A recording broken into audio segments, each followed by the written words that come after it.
నేను నార్మల్గా నా ఒక ఫీలింగ్స్ షేర్ చేసుకుందామని ఈ బ్లాగ్ చేస్తున్నాను. నేనైతే వాయిస్ ఓవర్ ఇచ్చేటప్పుడు ఒకటి ఇమాజిన్ చేసుకుంటాను, ఈ లెవెల్లో ఇవ్వాలి, ఈ ఇన్ఫర్మేషన్, ఈ కంటెంట్ ఉండాలి అని. లాస్ట్ వచ్చేసరికి నేను అవుట్పుట్ బాగా ఇవ్వనేమో, నాకు షార్ట్స్ వైరల్ అవ్వవు, నాకు ఫాలోవర్స్ పెరగరు, లైక్స్ ఉండవు, కామెంట్స్ ఉండవు, ఏవీ ఉండవు. నేను ఏ విధంగా ఇంప్రూవ్ చేసుకోగలనో నాకు తెలీదు.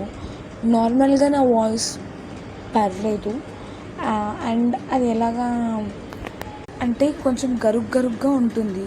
అదే నేను రికార్డ్ చేసి వింటే అది ఇంకొక విధంగా ఉంది. Maybe that's one of the default అనుకుంటా సక్సెస్ అవ్వకపోవడానికి వీడియోస్ కూడా.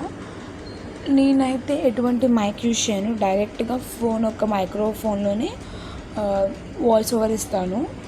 లేదు ఖచ్చితంగా మైక్కి ఈ యొక్క మైక్రోఫోన్ యూజ్ చేసుకొని ఇచ్చే వాయిస్ ఓవర్కి డిఫరెన్స్ ఉంటుందా, లేకపోతే నా ఒక గొంతు వల్ల అది అలా ఉందా వాయిస్ అవుట్పుట్ అనేది ఏంటో నాకైతే తెలీదు.